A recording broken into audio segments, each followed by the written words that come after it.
तो पिछले एपिसोड में अभी भी डीमन हंटिंग ग्रुप ट्रायल का कंपटीशन चल रहा था, जिसमें हाओ चेन का नंबर 4 वाले वॉरियर के साथ सामना हुआ था और काफी देर तक उसके साथ में फाइट करने के बाद हाओ चेन ने आखिर में उसे हरा दिया था। लेकिन नंबर 4 वाला वॉरियर अभी अपनी हार नहीं मानना चाहता था, जिसकी वजह से यहाँ के मास्टर के साथ में उसकी बहस हो जाती है। जिसके बाद वो मास्टर वॉरियर टेम्पल के वॉरियर पेनाल्टी रूल के हिसाब से नंबर 4 वाले वॉरियर को वॉरियर हॉल से निकालने का डिसाइड कर लेते हैं और इसी के साथ में उसके ऑनर को भी खत्म करने का डिसाइड कर लेते हैं। अब इसके बारे में सुनते ही नंबर 4 बहुत ज्यादा परेशान हो जाता है, क्योंकि यह चीज एक वॉरियर के लिए सच में बहुत ही शर्मनाक चीज है और इसीलिए अब इस बात की वजह से उसे अपने ऊपर बहुत ज्यादा गुस्सा भी आ रहा था। लेकिन अब इस बात की वजह से हाओ चेन भी परेशान हो गया था, क्योंकि अगर नंबर 4 को वॉरियर हॉल से निकाल दिया गया तब इसकी वजह से उसके ऊपर ऐसा दाग लग जाएगा जिसे कि वो अपने पूरे जिंदगी में भी साफ नहीं कर पाएगा। इसलिए हाओ चेन मास्टर से कहता है कि मेरी मदर ने बताया था कि इस दुनिया में यहाँ पर कोई भी परफेक्ट नहीं है, जबकि नंबर 4 ने तो केवल एक छोटी सी गलती की थी और ऐसा उसने आपको ऑफेंड करने के लिए नहीं किया था। इसके बाद हाओ चेन मास्टर से कहता है कि अगर नंबर 4 को केवल वॉरियर टेम्पल से भी निकाल दिया जाए तब यह पनिशमेंट भी उसके लिए बहुत ज्यादा होगा। इसलिए हाओ चेन अब मास्टर से नंबर 4 के लिए एक दूसरा चांस मांगता है। लेकिन अब हाओ चेन के इस बात को सुनकर नंबर 4 बहुत ही ज्यादा गुस्सा हो जाता है और हाओ चेन से कहता है कि मुझे तुम्हारे बीच बचाव की कोई जरूरत नहीं है। अब इसके इस बिहेवियर की वजह से मास्टर उसके ऊपर और भी ज्यादा गुस्सा हो जाते हैं और फिर हाओ चेन से कहते हैं कि तुम्हें उसे मनाने की कोई जरूरत नहीं है, क्योंकि मैंने अब अपना डिसीजन बना लिया है और इसलिए अब से वॉरियर नंबर 4 को वॉरियर हॉल से निकाला जाता है। इसी के साथ हाओ चेन को इस मैच का विनर भी अनाउंस कर दिया जाता है। लेकिन अब इस बात की वजह से नंबर 4 को बहुत ही ज्यादा बुरा लग रहा था। इसके बाद मास्टर सभी के सामने अनाउंस करते हैं कि केवल हाओ चेन ने अपने ओपोनेंट को बहुत ही तेजी से हराया है, जिसकी वजह से अब उसे अगले राउंड में पार्टिसिपेट करने की कोई जरूरत नहीं है और इसलिए मास्टर अब हाओ चेन को सीधे फाइनल में एडवांस कर देते हैं। अब इस बात को सुनकर यहाँ के बाकी वॉरियर पूरी तरह से हैरान हो जाते हैं और लिसिन भी इस बात से बहुत ही ज्यादा खुश हो गई थी। इसके बाद कुछ वॉरियर आपस में बात करने लगते हैं कि इसका मतलब है कि हाओ चेन अब डायरेक्ट डीमन हंट में चला जाएगा और इसी के साथ वह डीमन हंटिंग स्क्वाड में एंटर करने वाला पहला आदमी है, जिस बात की वजह से ये सभी बहुत ही हैरान होते हैं। लेकिन तभी एक दूसरा वॉरियर कहने लगता है कि क्या मास्टर को लगता है कि उसकी पावर लेवल 5 वाले वॉरियर से भी ज्यादा है। इसके बाद ये लोग सोचने लगते हैं कि आखिर हाओ चेन की ओरिजिन क्या है, क्योंकि इनको यकीन नहीं हो रहा था कि हाओ चेन इतना ज्यादा टैलेंटेड है। तभी एक दूसरा वॉरियर भी कहने लगता है कि हाओ you branch hall origin hall से मैंने तो ऐसा नाम कभी भी नहीं सुना है, लेकिन फिर भी हाओ चेन ने अपने ताकत और पावर से खुद को साबित कर दिया था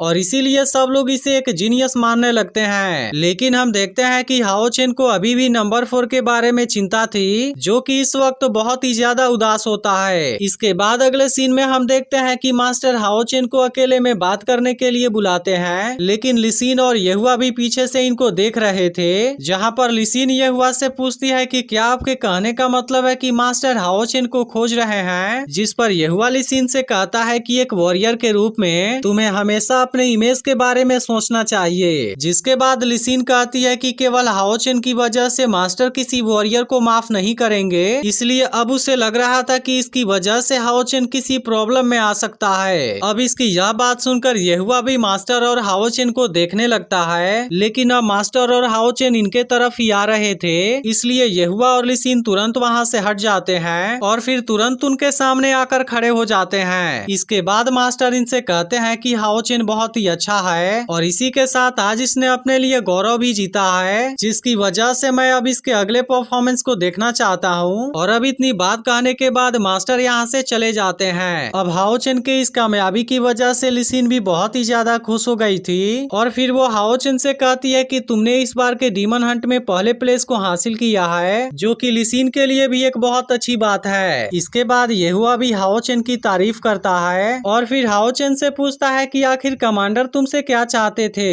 तब हाओ चेन येहुआ से बताता है कि कमांडर नंबर 4 को मेरा स्लेव वॉरियर बनाना चाहते हैं, लेकिन मैंने उनकी उस बात के लिए इनकार कर दिया। अब इसके बारे में सुनते ही येहुआ थोड़ा सा हैरान हो जाता है और लिसिन पूछने लगती है कि आखिर यह चीज क्या है। जिसके बाद येहुआ बताता है कि जब कोई वॉरियर वॉरियर किसी मास्टर वॉरियर के साथ में स्लेव कॉन्ट्रैक्ट को साइन करता है तब उस वॉरियर को स्लेव वॉरियर कहा जाता है। लेकिन ऐसा करने के बाद वे दोनों सॉलिड सील्ड बन जाते हैं और उसके बाद से स्लेव वॉरियर मास्टर वॉरियर के गार्डिंग में होता है। लेकिन इसी के साथ वे दोनों एक दूसरे के लॉयल पार्टनर भी बन जाते हैं, जिसकी वजह से अगर किसी दिन मास्टर वॉरियर ने किसी खतरे का सामना किया तब उस दिन वे सब कुछ सेक्रीफाइस कर देंगे। अब इसके बारे में जानकर लिसिन हैरान हो जाती है और फिर यहुआ से कहती है कि अगर ऐसा हो गया तो क्या फिर बैटलफील्ड में हाओ चेन की जिंदगी उसकी आधी नहीं हो जाएगी। तब इस पर यहुआ इनसे बताता है कि इसी की वजह से ऐसे वॉरियर बहुत ही कम है जो खुद को वॉलंटियर करते हैं। इसके बाद यहुआ कहता है कि यह चीज बहुत ही ज्यादा यूनिक होती है, लेकिन तभी लिसिन कहने लगती है कि यह चीज हाओ चेन के लिए अच्छी नहीं है क्योंकि उसे लगता है कि नंबर 4 हाओ चेन के साथ में अच्छा नहीं रहेगा।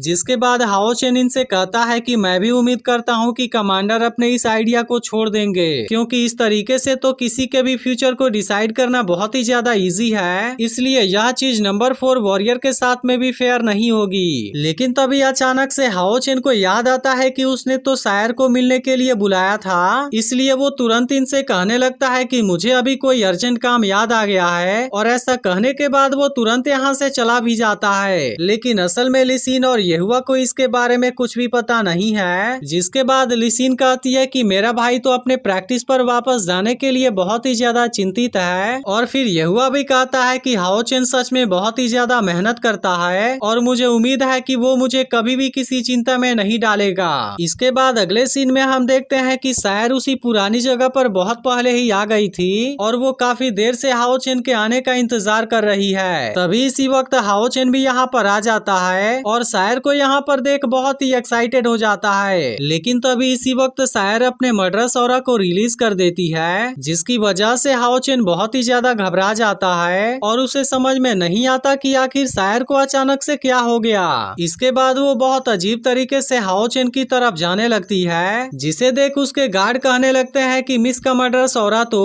अभी भी पहले के जितना ही ताकतवर है। अब इनको ऐसा लग रहा था कि शायर इस बार हाओ चेन को मार देगी क्योंकि उसने बहुत देर से शायर को यहाँ पर इंतजार करवाया है। लेकिन अब हाओ चेन के पास आते ही शायर अपने मर्डरस ऑरा को हटा देती है और इसी के साथ उसे एहसास हो गया था कि हाओ चेन थोड़ा सा जख्मी है, जिसकी वजह से वो उसके बारे में चिंता करने लगती है और फिर पूछती है कि आखिर किसने तुम्हें जख्मी कर दिया। अब शायर की यह बात सुनकर हाओ चेन भी उसे देखता रह जाता है। लेकिन अब इस बात को सुनकर शायर के गार्ड पूरी तरह से हैरान हो गए थे क्योंकि अभी तक इनको लग रहा था कि वो आज इसे मार देगी। इसके बाद हाओ चेन शायर से बताता है कि मुझे कुछ नहीं हुआ है और इसलिए वो उसे इस बारे में चिंता करने से मना भी करता है। लेकिन इसके बाद वो शायर से पूछता है कि तुम्हें कैसे पता चला कि मैं जख्मी हूँ। जिसके बाद शायर समझ जाती है कि हाओ चेन सीरियस तरीके से जख्मी नहीं है और इसके बाद वो हाओ चेन से कहती है कि भले ही मैं नहीं देख सकती हूँ लेकिन सुनना भी ऑर्डिनरी लोगों से बहुत ही ज्यादा अच्छा है। तब हाओ चेन शायर से बताता है कि मैं डीमन हंटिंग ट्रायल में पार्टिसिपेट कर रहा हूँ, लेकिन आज जिस वॉरियर से सामना हुआ था वो बहुत ही ज्यादा ताकतवर था, जिसकी वजह से इसके दौरान मैं थोड़ा सा जख्मी हो गया। लेकिन इसके बाद वो शायर को यह भी बताता है कि मैं उसमें जीत गया। तभी इसी बीच फूल की एक पंखुड़ी उड़ते हुए शायर के बालों पर लग जाती है, जिसे देख हाओ चेन इसे अपने हाथों से हटाता है और फिर वो शायर से कहता है कि मैंने तुम्हें नहीं बताया था कि मैं एक वॉरियर हूँ, इसलिए अब तुम्हें ज्यादा चिंता करने की जरूरत नहीं है और मैं तुम्हें वापस लेकर जाऊंगा। इसके बाद हाओ चेन शायर का हाथ पकड़ लेता है और फिर उसके साथ में यहाँ से जाने लगता है। अब आज इतने दिनों के बाद हाओ चेन से मिलकर शायर भी खुश होती है और दोनों को एक दूसरे के साथ में समय बिताना अच्छा लग रहा था। तभी इसी वक्त अचानक से यहाँ पर आतिशबाजी शुरू हो जाती है, जिसकी आवाज सुनकर शायर इसके बारे में हाओ चेन से पूछने लगती है। जिसके बाद हाओ चेन उसे बताता है कि कोई यहाँ पर आतिशबाजी कर रहा है, लेकिन फिर शायर हाओ चेन से पूछती है कि क्या तुम्हें वो अच्छे से दिखाई दे रहा है। इसके बाद यह पार्ट यहीं पर एंड हो जाता है। अब इसका अगला पार्ट भी कुछ देर में अपलोड हो जाएगा, लेकिन अगर आपको एक्सप्लेनेशन अच्छी लगी हो तो इसे ज्यादा से ज्यादा लाइक करना और अगर आपने इसके पिछले एपिसोड को मिस कर दिया हो तो लेफ्ट वाली वीडियो जरूर देख लेना।